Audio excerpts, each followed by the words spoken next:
Good evening and welcome to tonight's Hearthstone Half Hour. I'm Hammy, this is Cast. It's great to have you. It is Friday, really good to be off, and it's a 3-day weekend again in the UK after the bank holidays and similar. This April/May is turning out to be a great month for just having a little bit of extra time off on those long weekends. We are going to be having some fun today as it is Friday.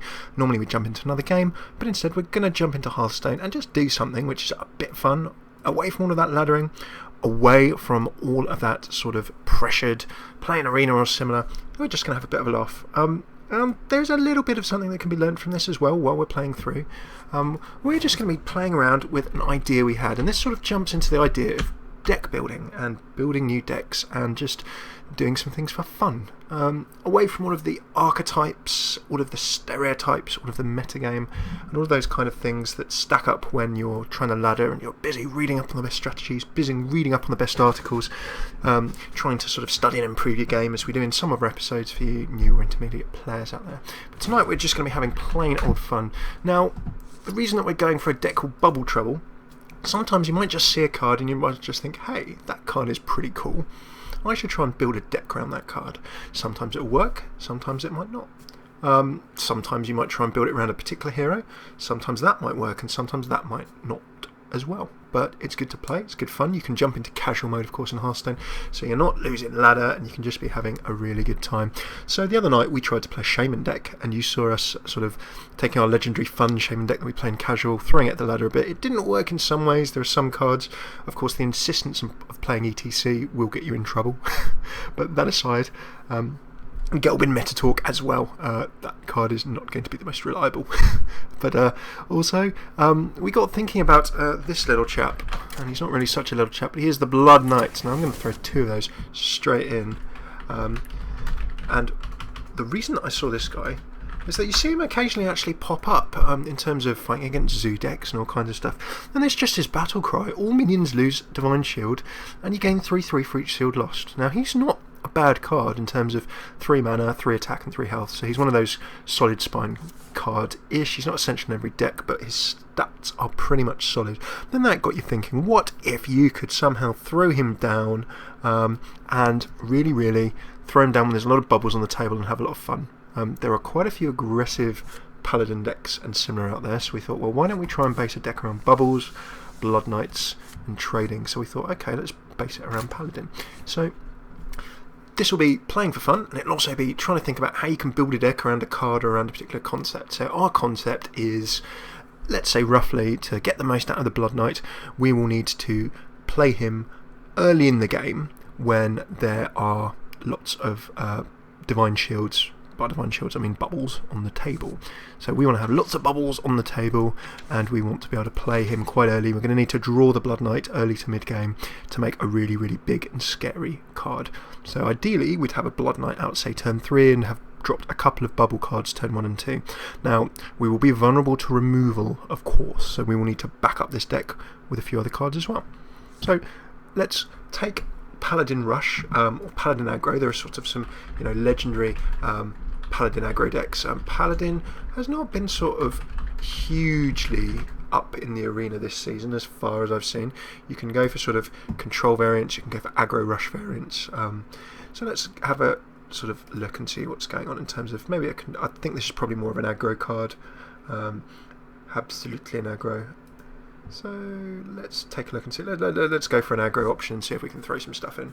So what we want to be doing is getting lots of bubbles on the table. We want to be making sure that we can then draw a lot of cards and follow up with our Blood Knights, and then maybe finish off in the late game with some big cards once we've cleared them out. So let's go look for some nice aggressive early game options that perhaps have bubbles. Well, I think the Argent Squire is a fairly obvious turn 1 option, used in a lot of aggro decks for its tradability. You can get 2 hits for the price of 1 with that Divine Shield. And maybe looking for some things that will do some nice early damage to the opposing hero. Because we're trying to get the Blood Knight out as soon as possible, we want to be laying down a lot of damage in the early game. A couple of leper names you'll see in aggressive Paladin decks as well, so that works pretty well too. Giving a minion, well, let's have a think about Hand of Protection. That will help us get more bubbles on the table to power up our Blood Knights. And if our opponent does not have removal, then he is probably in some kind of trouble. So let's drop 2 Hand of Protections in. They go in well with the bubble concept. and see what we can come back to. We're going to be throwing a lot of minions down in the early game, so for that reason, the ever-present Knife Juggler, present in a lot of aggro decks, 2 mana, dealing the damage. We'd rather have bubble cards down, of course, but dealing the damage to the random enemy will help us in our sort of early swarming efforts. There's a very obvious follow-up, and for the obvious follow-up we may as well get 2 Argent Protectors. A Battle Cry of giving a friendly minion Divine Shield, well, that is feeding our Blood Knight there with even more bubbles and shields and things that we can use, so that works very, very well in terms of simple synergy. The easiest ways of throwing things down and getting some pressure on the board with those bubbles. Get bubbles down, play Blood Knight, profit will be our plan. It's a simple one, but sometimes the simple plans are the best. Next up, well, we want some bits to put some additional pressure on. Given that we're swarming, we should definitely look into the Sword of Justice. Whenever you summon a minion, give it 1/1, and this loses 1 durability. So a couple of those, prevalent in sort of Paladin swarmy type decks, they will allow us to put that pressure on. I'm going to go with 2 Divine Favour as well. Even though it's American spells, sort of you guys would know use, you crazy people. Drawing the cards until you have as many in hand as your opponent, that is a really good Paladin recovery tool. If you're behind, your opponent stuff their hand with the cards, Divine Favour gets you right back in the game. So that's a nice piece of stuff to have. If we're sort of going early aggro, then the Harvest Golem, keeping the pressure on, will work pretty well. Just because of the 2-for-1 nature of that card, it's really, really nice. Paladin decks, I like having an Old Orb Peacekeeper in, because it gives you the ability to change any enemy's minion attack to just the 1, meaning that, of course, you can sort of debuff and get various things going. I'm also going to grab a True Silver Champion or 2. Now that card is just so solid. It lets you restore the 2 health, and of course attacking for 4, and given its nature of the drop, it's just a really, really mana efficient drop in terms of what you can get down on the table. So a very, very nice solid option as well. Cool. Let's keep on following up then. Another thing that we can drop in here, it will probably work quite well while we're trying to get our bubbles out, is maybe a Defender of Argus or 2. Solid Spine Minion, 1/1 and Taunt. We can be buffing up all of our little minions here as well. So we've got a rush, and a sort of a rush centered around bubbles. There's a nice option for area clearance in Consecration. I'll grab a couple of those. Now this is the thing, it's a weird, I do not have Avenging Wrath, and I cannot be affording it right now. That is a nice finisher, a nice clearer as well. Amazing how the card text of wham wham wham wham wham wham wham wham is pretty much straight up. It does exactly what it says on the tin. That 4 damage can be very, very awkward indeed. So we have a few different options there. At the moment we're sort of sitting on, if we don't go for that, we're going to want to go for some other kind of finisher. 25 out of 30, we still need to fill in a few more cards. So we were still looking for bubbles in the early to mid game. So we cannot see a huge amount of bubbling so far. We've got some nice Paladin options in terms of clearance. I'm tempted to go with an Equality. Dropping everyone's health to 1 is pretty handy. It gives you that clearance and a little bit of extra protection, so that could be a temptation. In terms of really hitting hard in the early game, some card draw would be good. We don't have huge amounts of card draw. Hammer of Wrath could give us that clearance. Blessing of Kings can make things very, very awkward. I'm still tempted to drop in an extra couple of bubbly cards and then some kind of late game finisher. So first thing I think we need is a late game finisher or 2. If we've got bubbles, all well and good. What would complement our deck well? Ragnaros is always very strong. We might have taken a lot of damage, so Molten Giants could work well. Ysera is just an all-round awkward piece of kit. And Alex Straza as well. Setting a hero's remaining health to 15 will let you swing in the late game, but if our enemy hasn't been killed by this point, we'll be in trouble. I'm going to go with Ysera as sort of a generally awkward late game finisher. Will certainly cause some issues. Now, because we've been swarming so much in the early game, we're probably not really going to have a huge amount of minions at the 45 health, but if we can find something with bubble that complements our strategy, we should definitely consider it. Faceless Manipulator could help us get up some more awkward cards. I'm going to drop one of those in. In terms of other bubbles, I cannot see anything in this range that's going to... The Silvermoon Guardian is a little bit expensive for what it actually does, so I'm considering against that. Because we're rushing, there's no harm in having a Leroy Jenkins. He will always come in and do some damage for us, so lots of nice early aggression there. Last but not least, we've got Consecrations in there, True Silvers, Defenders of Argus, aggressive things that would help sort of an early piece of attack. Maybe looking for something arcane golems I'm thinking of. They could be very useful in terms of early charging. We can throw a couple of those in, and there's our aggro deck. So we've got bubbles, we've got a few different options. We can be using our single, oh, I need to get a name in there, so it'll be Bubble Trouble.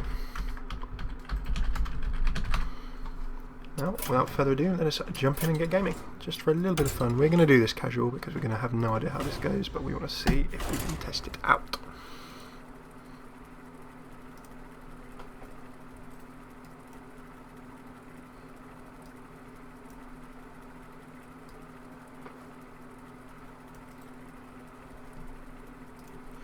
And as we boot on up,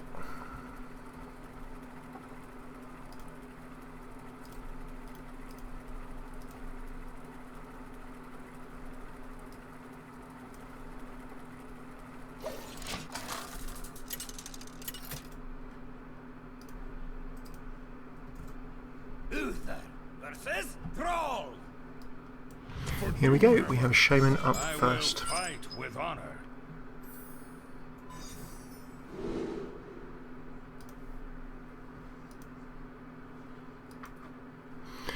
First hand up, I've got a Blood Knight, I've got a Bubble, I've got a Leper Name. I'll keep all of those three.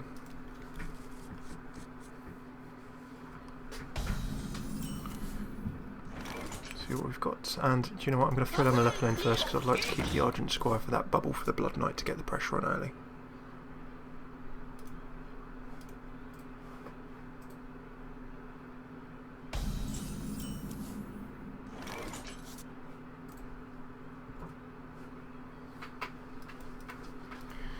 And turn 2, see if we've got some options. Again, we'll probably keep that. We can drop the Argent because turn 3 we can play the Blood Knight and cause some trouble. We can swing them with the Leper Name, and we'll keep that pressure on. Hopefully, we can keep that Bubble on the Argent Squire, and then it will give us a nice, very awkward minion turn 3 if so.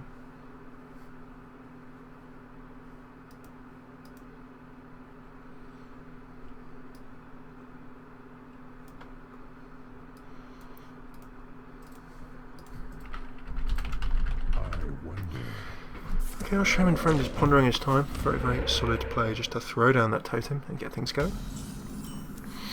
3, oh, I've got a Sword of Justice, but we can already be. So let's have fun and throw down our first Blood Knight. The Battle Cry will immediately make it a 6/6 on turn 3. We can be trading away and continuing to get the pressure on. So unless that Shaman has got some removal for this, we're going to be hitting him hard from turn 3 straight up. So a 6/6 on turn 3 is pretty awkward. I mean, it is bearing in mind that because, of course, we are playing sort of a casual rank game here. You know, we're not laddering, so we could be playing brand new players. We could be playing just people who are having a little bit of a look around. So do not judge your opponents, but this is a great place to be testing out proving grounds of various kind of decks.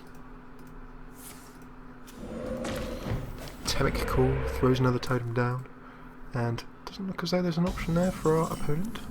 So how can we push on and take a victory here? Well, True Silver Champion will let us start running clearance, and Arcane Golem will really put the pressure on, but open us up to a bit more attack. I think that the True Silver Champion, we don't need to heal just yet. I think that we may as well slap the pressure on while we can. Let's just charge him with that Golem. We do of course give our opponent a mana crystal, but on turn 4 we've dropped them down to 14 health, and we could be on the verge of a execute. In terms of lethal next turn. Let's keep that pressure going. So this poor Shaman has seen our sort of fun deck, as it were, a Paladin aggro with a Blood Knight sort of hint in it, and looking at bubbles, he's probably looking for a trade. 5/5, the Unbound Elemental goes down, but that's not going to be able to play anything until next turn. And then finally we have the coin dropping in for a Lava Burst, which, do you know what, that actually lets him remove things. Nicely done. Takes the big threat off the table, and he's got a threat on the table in terms of that Unbound Elemental. So we need to start running some removal and interference now. We do not want to be causing further problems to ourselves. In terms of taking something on the chin, you know what, I want to get this Elemental off the table before it does any more damage. As a result, I'm just going to go for a straight up trade.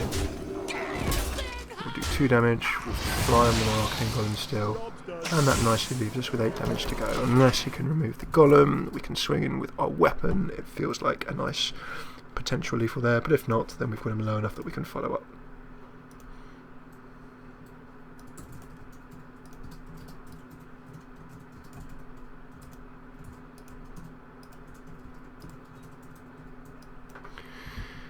Meanwhile, our Shaman friend is not entirely sure what he's up to, I think. No, he's got a tank down, so we're still going to have to keep on playing this through. This is by no means sorted just yet. And this is where Divine Favour comes in nice. I can drop another weapon. I can just about 2 consecrate damage with a... Do you know what? This is a very aggressive form of removal. That's 2 damage to both enemies. Now I'm sadly not going to be able to get both of those off the table. What I can do is reinforce. I may as well take the swing with my hero because I can heal up rather than total sacrifice. And that lets me drop in a final hit. So I'm in a pretty good position to get this execute away, although we've not seen this opponent's deck really come out. This Shaman has really struggled with card draw, or not seen exactly what we generally expect. A big rush of early minions or anything from the Shaman, sadly. So maybe they're just having a few challenging bits and bobs going on. But it's been a bunch of fun. We've very much seen that our concept certainly can work in terms of card draw. That version of getting some early bubbles out, throwing down the Blood Knight for the awkwardness. Ooh, a free heal and taunt there. Very nicely played. I'm not going to be able to quite pick him off on this turn. What I can do is draw a whole bunch of cards, tank up all my minions, and generally make things rather awkward for our opponent here. So I think there's a solid play here. I'm just going to Argus, which means that I can buff everything up. He can trade away if he wants, and then last but not least, I'm just going to throw down a Divine Favour, which for 3 mana will draw me 3 cards. That's a very nice mana efficient piece of draw, and shows why Divine Favour is the one in terms of some good Paladin card draw power.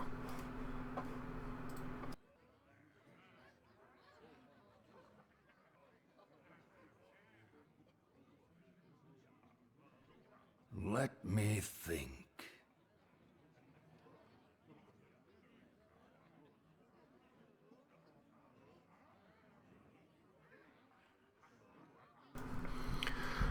Cool, so our Shaman friend has stepped up. Still managed to get that card down. We just need to... Oh, no, hang on, I haven't ended my turn. How awkward. My profound apologies there.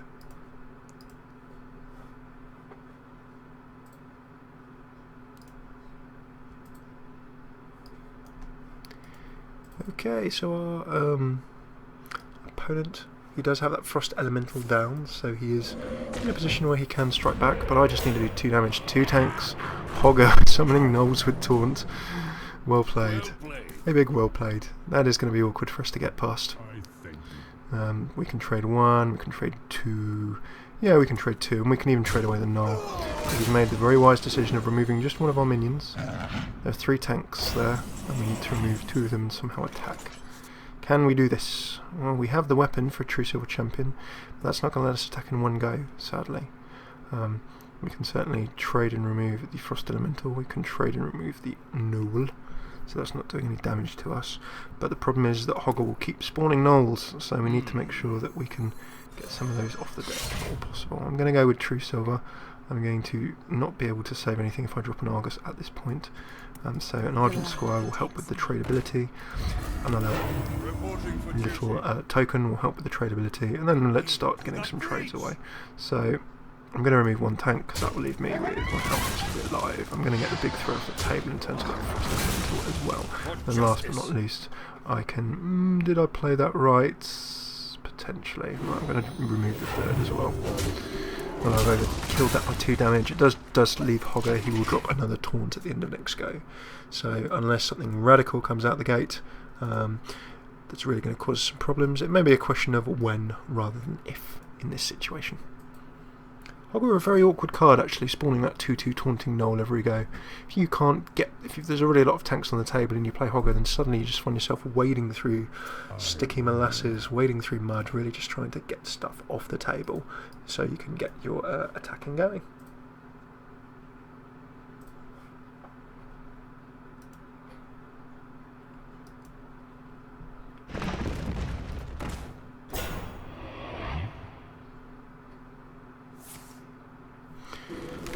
rock biter weapon. He's going to be causing some pain with Holger. He can swing into my another 2 tanks, and look, that Earth Elemental's gone down as well. Maybe I spoke too soon when I said that this was a done deal. Our Shaman is coming back. I think it was just slow draw. And he is not attacking his Holger. I don't know quite why he decided to rock biter, interestingly. But he's removing stuff and really making it awkward for us to clear the table. However, I can start getting awkward as well now. Zero is up. I fight. The battle! For justice! I'm going to remove another one of those tanks, get 2 heal on. He is going to hit me in the face with the Earth Elemental, but he's going to have to make a decision whether he wants to trade Ysera off the table. And an Emerald Drake for 4 mana, one of Ysera's dream cards, so awkward. That's 7/6 for 4 mana. You can even drop a couple of those in one turn.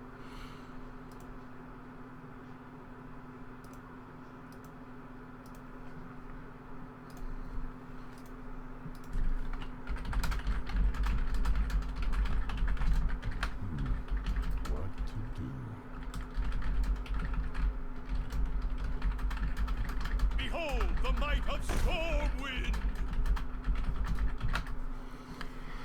Some nasty things hitting the table there. We have the Stormwind champion buffing up the other minions, the Earth Elemental, and Hogger is looking dangerous. So where my Paladin deck now falls down, because I'm not able to do that last 2 damage, now very awkwardly, I'm finding myself in a position where I just don't have anything that will zap him for 2 direct damage. This is where Avenging Wrath would have really helped me in terms of sorting out the table. And I'm now having to find myself playing minions to try and bridge the gap. So I could throw down an Emerald Drake. I could have played a Sword of Justice. We can play a Defender of Argus. Bubble up with a Divine Shield. One of those cards as well. So I can start making things a little bit awkward. Now I'm not going to be able to sadly remove any of those from the table. So it looks as though we may actually be in a little bit of trouble here. Anything he attacks me with will perish, just about. So there's no point in me actually suiciding. I may as well let him come to me in this situation.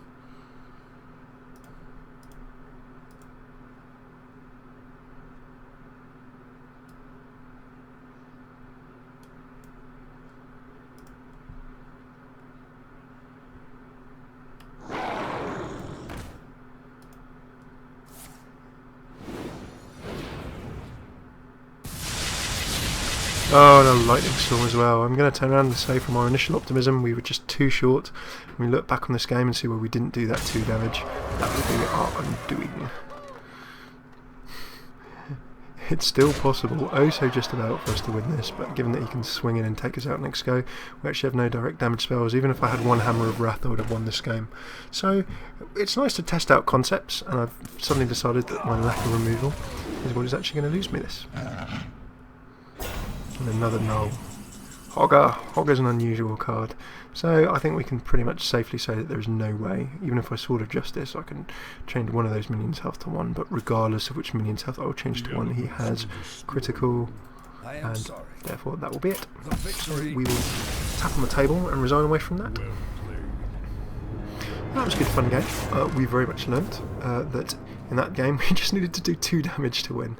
So what could we learn from that? We took a deck idea in terms of a bit of bubble trouble. We wanted to build something around a Blood Knight. We managed to get the Blood Knight out and do lots of damage early game, so the sort of more traditional aggressive Paladin deck was working reasonably well up to a point, and at that point we suddenly saw our Shaman in the late game start coming back. When he started coming back into the game, we did not have enough stuff to really put the pressure on him, and we very much lacked direct damage. So how could we tweak this deck, perhaps, to learn from that in typical Failcraft style and push on with a different game?